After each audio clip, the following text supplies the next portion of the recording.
3IS, Institut International Images et Son. Une affiche annonce le 3e triathlon national en duo pour voyants et déficients visuels. Samedi 8 juin 2013, dans le parc et sur le Grand Canal de Versailles. Des promeneurs déambulent dans l'avant-cour du château devant l'imposante grille royale. Dans un salon du château, une guide et un déficient visuel, muni de gants blancs, touchent un candélabre fixé sur le cadre doré d'un miroir. Et vous allez tout de suite buter contre les deux bras, où sont deux chandelles symétriques, part et d'autre. Voilà des bras de lumière 18e, donc qui correspondent à... Elle avait très très très fin. Un déficient visuel tâte le buste de Marie-Antoinette. Un très beau nez. Ah ouais, son nez est très beau. Sa bouche, oh, des belles lèvres. Hein. Non mais attends, si, des joues. Oh là là, elle était belle cette femme. Je suis désolée d'aller, mais hein. Il passe ses doigts sur ses épaules et sa poitrine. Je la trouve très... Un homme avec des lunettes noires touche une statue dorée. Les doigts, le bras, le coude, l'autre main, le coude, l'épaule. Ah bah, il y a une tête. C'est magique, c'est mon imagination. Comme j'avais déjà vu avant, donc je me représente plus facilement que quelqu'un que j'ai jamais vu. Je suis un peu perdu quand même. Hein. Ah ouais. Je suis obligé totalement de faire confiance à mon guide. Hein. Mais c'est très instructif.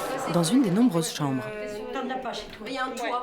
Il y a un toit au-dessus du lit, donc avec de grands rideaux qui tombent de ce toit. Comme et qui ça, forment comme en tipi, un peu, sauf que le sommet n'est pas pyramide, le sommet est plat. Donc c'est très très très décoré, hein. C'est un riche mobilier. un participant, muni de gants, teste son toucher sur un buste de femme. Il explore du bout des doigts sa chevelure, ses yeux et l'arête de son nez. Oui, normalement. Ah oui, il est complètement différent de l'autre. Oui, normalement, il est suffisamment... Il laisse la place aux déficients visuels qui touchaient le buste de Marie-Antoinette. C'est vrai qu'on dirait qu'après la pause, en fait, vraiment. C'est ça. Elle est beaucoup plus joufflue que Marie-Antoinette. Elle a un tout petit menton. Elle a un tout petit menton, effectivement. Et le nez est beaucoup plus prononcé ici. Hein. Les yeux... Oh, ouais. Ouais. Et par contre, ça... Et puis, elle a une coiffe qui n'a rien à voir avec... C'est un simple chignon. C'est un simple chignon, effectivement. Ouais. Elle est mignonne. Elle n'a plus rien. Moi, je préfère Eugénie. Je la trouve plus confortable. Comment plus confortable? Ah bon? Non mais... Ah ouais? Elle est plate là. Mais j'ai pas... Oui, mais enfin... Je sais pas. Dans le parc du château, près du Grand Canal, des binômes voyants et déficients visuels discutent devant de grandes tentes blanches. Ils portent tous des tenues sportives et des sacs à dos. Certains participants ont déjà mis le maillot bleu du triathlon. Sous les tentes, les organisatrices pointent sur une feuille la présence des concurrents.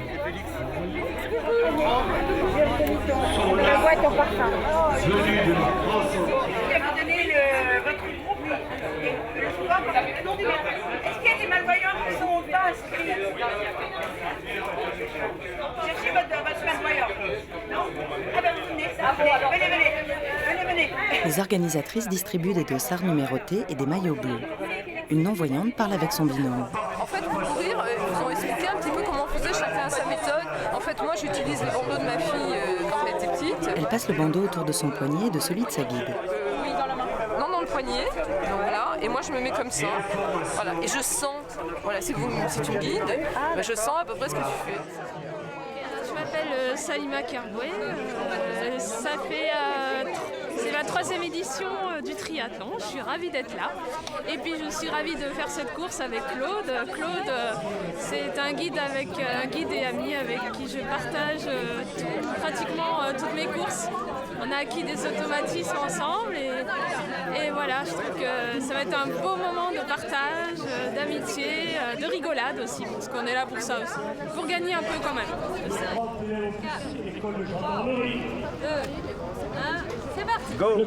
Claude et Salima, casque sur la tête, démarrent la course de tandem. Un autre participant est à l'arrêt dans une allée du parc. C'est moi, c'est le pilote. Non, c'est moi. Je faisais avant du vélo, donc j'ai retrouvé des sensations parce que j'ai dû arrêter parce que j'étais devenu malvoyant. Donc c'était génial. Ah ouais. La sensation de glisse, de vitesse. Ah ouais. Ça va. C'est pas mal. Ouais, c'est comment ton prénom? Marc. Pas mal. Oui, on court tout le temps, on s'entraîne ensemble. Ah ouais. On est des copains maintenant. Claude et Salima pédalent dans une allée ensoleillée près d'un autre binôme.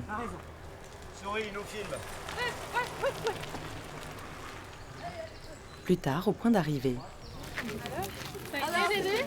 34 minutes et 20 secondes. Ouais, bravo Claude, tu vois. 34 et 20 secondes. Non, mais super, bah, lui en plus il est mal au fait. En fait, moi je suis habituée à faire du tandem, ça fait longtemps que j'en fais. Mais c'est la première fois que je roule avec Claude.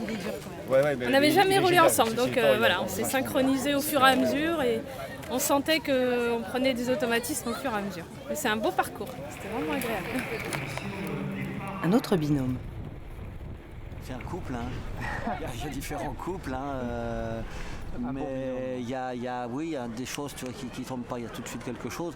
Bon, étant sportifs tous les deux, il y a au moins ce lien, en plus du lien physique, il y a ce lien sportif. Les deux hommes courent côte à côte. Une petite corde relie leurs poignets. Il y a des moments où je suis avec le lien et j'ai l'impression de courir, tu sais, comme si j'avais les mêmes sensations quand j'étais voyant. Ah ouais. Il y a des moments, j'ai l'impression d'être seul, à côté de quelqu'un, mais sans ce lien. Le binôme atteint la ligne d'arrivée. Souriez pas, vous êtes filmé. Triathlon de Versailles a lieu. Sous une grande tente, les participants allongés sur des tables se font masser les jambes et le dos. Après 12 km de tandem, 6 km de course à pied, plus 1,5 km en canoë. Non, je rectifie. C'est vraiment... 6 km de canoë, avec tous les zigzags qu'ils ont fait. Et c'est vraiment super. Et puis, elles font un travail très, très agréable parce que j'avais les jambes lourdes, elles commencent à devenir légères. Et ça, c'est super. C'est du bonheur à l'état pur. Les binômes sont réunis autour d'une animatrice du canoë-kayak près du Grand Canal. Plaisir, vous êtes dans un site magnifique, on a une belle journée, il faut se régaler, prenez votre temps. Dans un premier temps, apprenez vraiment à bien vous entendre à deux et ensuite, allez-y un peu plus fort sur la pagaie pour essayer de faire un bon chrono, d'accord?